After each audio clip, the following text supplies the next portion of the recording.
अस्सलाम वालेकुम मेरे दोस्तों, सज्जनों और बेलियो। मैं हूँ इजहार अहमद और वेलकम करता हूँ आपको किचन गार्डनिंग चैनल पर। और उम्मीद भी रखता हूँ कि आप सब लोग खैरियत से होंगे, फिटफाट होंगे, अच्छे से कामों में खूब अच्छे से बिजी होंगे। आज मैं बात करने वाला हूँ कि पौधों के पत्तों को ग्रीन किस तरह रखा जाए। नर्सरी पर हम जब जाते हैं तो पौधों के पत्ते बहुत ही लश ग्रीन रहते हैं, शाइन भी करते हैं, और घर में लाने के बाद में वो पत्ते मुरझा से जाते हैं, ड्राई होने लगते हैं, ढीले पड़ने लगते हैं। उसकी क्या रीज़न होती है? तो पर्सनली मैं आपको एक बात बताने वाला हूँ। नर्सरी वाले कोई भी खाद खास तौर पर यूज़ नहीं करते हैं, ना ही जल्दी किसी पेस्टिसाइड का स्प्रे यूज़ करते हैं। स्प्रे वो तभी यूज़ करते हैं जब पौधों के ऊपर ऐसे कीड़ों का अटैक हो रहा हो जो पत्तों को खा रहे हो या पत्तों के ऊपर बर्निंग आ रही हो कीड़ों की वजह से, क्योंकि वो उनका रस चूसने लगते हैं, जिसकी वजह से उनको स्प्रे करना ही पड़ता है पेस्टिसाइड का।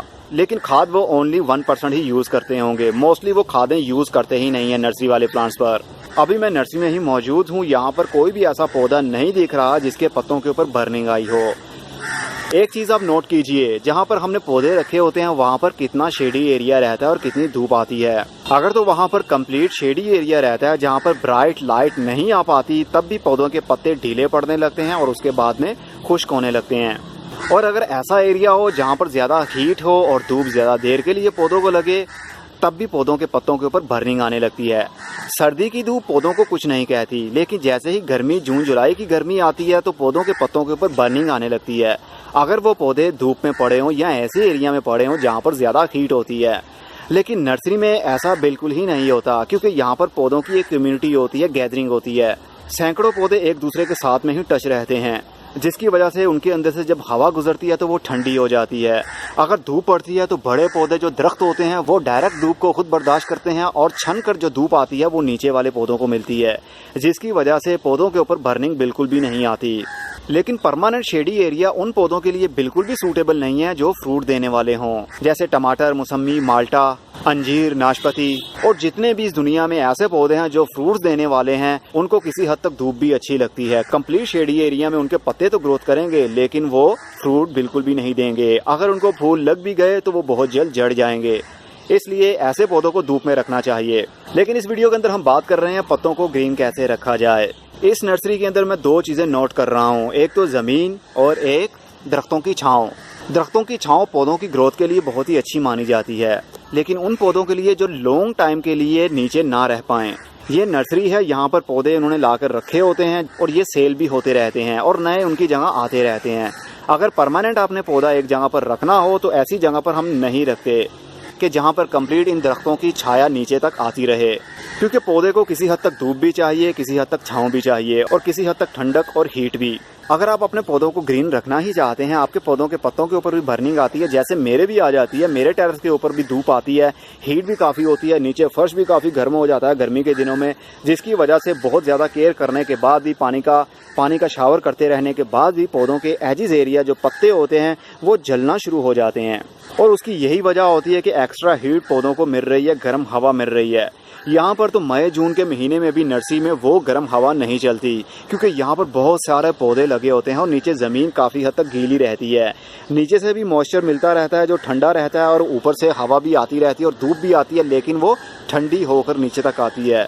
बड़े दरख्त धूप में भी लगे रहें तो वो बर्दाश्त कर लेते हैं धूप को, लेकिन छोटे पौधे जो हाउस प्लांट होते हैं वो बर्दाश्त नहीं कर पाते एक्स्ट्रा हीट को और धूप को, जिसकी वजह से पत्ते पीले और सूखने लगते हैं। बस आप अपने पौधों के लिए शेडी एरिया ऐसा बनाइए जहाँ पर हवा की क्रॉसिंग भी होती हो, जहाँ पर धूप इनडायरेक्ट भी आती हो या डायरेक्ट भी आती हो, लेकिन कुछ देर के लिए। पौधों को ठंडक और रोशनी की ज़रूरत होती है ताकि उनके पत्ते ड्राई ना हो। आप पौधों के ऊपर ग्रीन नेट का शेड भी कर सकते हैं, चाहे डबल ग्रीन नेट डाल दीजिए ताकि डायरेक्ट धूप ना आ पाए और मॉइस्चर लेवल बना रहे, मतलब हवा के अंदर नमी बनी रहे, हवा ठंडी रहे। ऐसा कंट्रोल करना काफ़ी मुश्किल होता है हमारे लिए जिन्होंने टेरेस के ऊपर पौधों को रखा होता है, लेकिन उसके लिए भी बहुत जल्द मैं वीडियो लेकर आ रहा हूँ। किसी को मैंने कहा हुआ है कि फोगर स्प्रे हमें बना कर दे, जो एक मोटर होती है और उसके आगे एक पाइप होता है और उसके आगे शावर लगे होते हैं एक फुट के फासले पर, जिसको करंट की ज़रूरत तो होती है, लेकिन उससे पानी इस तरह छन कर आता है जिस तरह फोग हो, धुंध हो। सर्दी के दिनों में जैसे आपको धुंध नजर आती है वैसे ही वो पानी का स्प्रे करते हैं, और ऐसा करने से हवा बिल्कुल ठंडी हो जाती है, एयर कूलर का काम करता है वो। तो ऐसे में पौधे ग्रीन भी रहेंगे। लेकिन ये कर लेना हर किसी के बस की बात नहीं। जिनके पास 10-12 गमले हों उनके लिए ये काफ़ी मुश्किल हो सकता है, क्योंकि 10-12 गमलों के लिए वो इतना अरेंज करेंगे, ये काफ़ी सरदर्द वाला काम है। लेकिन इसका एक और भी हल है। छत के ऊपर, टेरेस के ऊपर ऐसे पौधे लगाइए जो धूप में भी रह सकते हैं, जिस तरह बैनियान, पीपल, शहतूत, ब्लैक फाइकस, गोल्डन फाइकस। ऐसे पौधे काफ़ी बड़े हो जाते हैं और जल्दी ही बड़े होते हैं। नीम का पौधा भी आप लगा सकते हैं। ऐसे पौधे जब बड़े हो जाते हैं तो वो शेड बनाने लगते हैं, क्योंकि इनमें ज़्यादा पत्ते पाए जाते हैं और टहनियाँ पाई जाती हैं। तो माहौल बिल्कुल नर्सरी जैसा आपका बन सकता है। जिस तरह अभी आप देख रहे हैं, ऊपर दरख्तों की छाँव है और ये कौवा चिल्ला रहा है। मैं भगाने की कोशिश कर रहा हूँ लेकिन ये उड़ता है फिर आ जाता है। बड़ा गमला लीजिए करीब 24 इंच का, उसके अंदर एक ही पौधा आप लगा दें जो बड़े साइज का बन जाए, मतलब एक ट्री बन जाए, और उसके शेड में नीचे पौधे पड़े हों तो कभी भी उनके ऊपर बर्निंग नहीं आएगी।